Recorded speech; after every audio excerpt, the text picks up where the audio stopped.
ఓం నమశివాయ. ఓం నమో దామోదరాయ. కార్తీక పురాణం 19వ రోజు పారాయణము 19వ అధ్యాయము. జ్ఞానసిద్ధి ఉవాచ.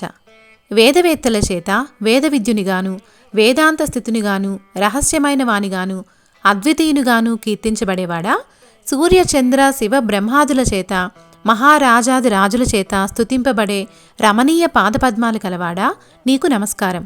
పంచభూతాలు సృష్టి సంభూతాలైన సమస్త చరాచరాలు కూడా నీ విభూతులే అయి ఉన్నాయి. శివసేవిత చరణ, నువ్వు పరమము కంటే కూడా పరముడవు. నువ్వే సర్వాధికారివి. స్థావర జంగమ రూపమైన సమస్త ప్రపంచము కూడా దాని కారణబీజమైన మాయలో సహా నీ అందే ప్రస్ఫుటమవుతోంది. సృష్ట్యాదిని నడుమతోనూ తదనంతా కూడా ప్రపంచమంతా నువ్వే నిండి ఉంటావు. భక్ష్య భోజ్య చోష్య లేహ్యరూప చతుర్విధాన్న రూపుడవు, యజ్ఞస్వరూపుడవు కూడా నీవే. అమృతమయము పరమ సుఖప్రదము అయిన నీ సచ్చిదానంద రూప సంస్మరణ మాత్రము చేతనే ఈ సంసారం సమస్తము వెన్నట్లో సముద్రంలా భాసిస్తోంది. హే ఆనందసాగర, ఈశ్వర, జ్ఞానస్వరూప, సమస్తానికి ఆధారము సకల పురాణసారము కూడా నీవే అయి ఉన్నావు. ఈ విశ్వం సమస్తం నీ వల్లనే జనించి తిరిగి నీ అందే లయిస్తూ ఉంది. ప్రాణులందరి హృదయాలలోనూ ఉండేవాడివి.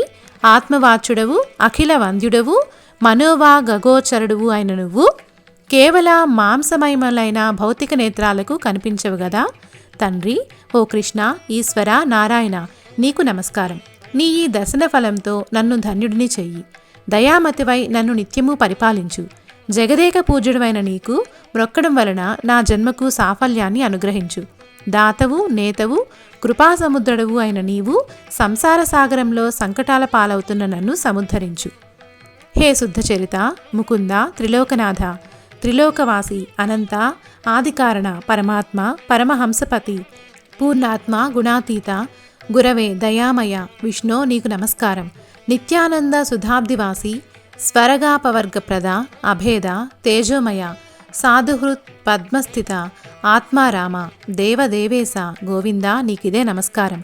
సృష్టి స్థితి లయంకార, వైకుంఠవాస, బుద్ధిమంతులైన వారు నీ పాదాలయందలి భక్తి అనే పడవచేత సంసార సాగరాన్ని తరించి నీ సారూప్యాన్ని పొందగలుగుతున్నారో అటువంటి తేజోస్వరూపులైన నీ పాదాలకివే నా ప్రణామాలు. వేదాల చేతగాని శాస్త్ర తర్క పురాణ నీతి వాక్యాదుల చేతగాని మానవులు నిన్ను దర్శించలేరు.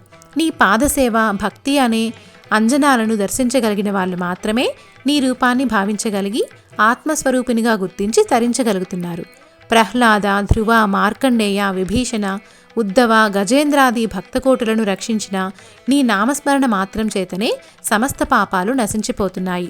ఓ కేశవ, నారాయణ, గోవింద, విష్ణు, మధుసూదన, త్రివిక్రమ, వామన, శ్రీధర, హృషికేశ, పద్మనాభ, దామోదర, సంకర్షణ, వాసుదేవ, నీకు నమస్కారం. నన్ను రక్షించు.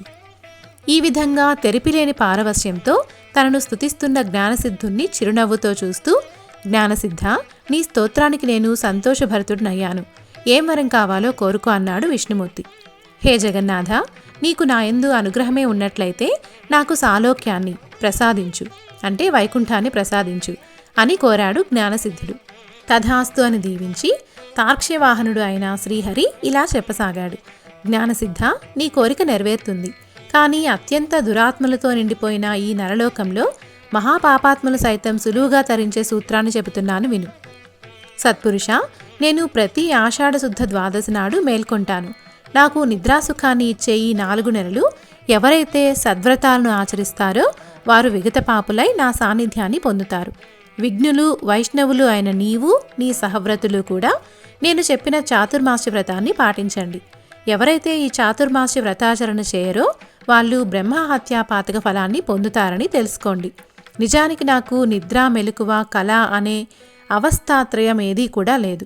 నేను వాటికి అతీతుడిని.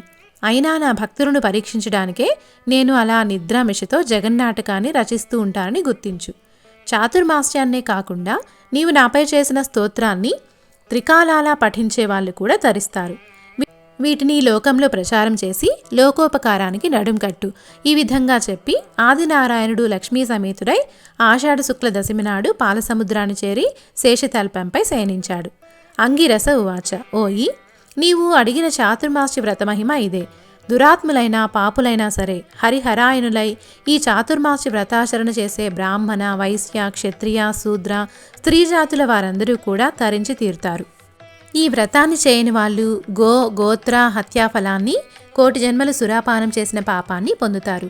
శ్రద్ధాభక్తులతో ఆచరించే వాళ్ళు 100 యజ్ఞాలు చేసిన ఫలాన్ని, అంత్యంలో విష్ణులోకాన్ని పొందుతారు. 19వ అధ్యాయము సమాప్తము.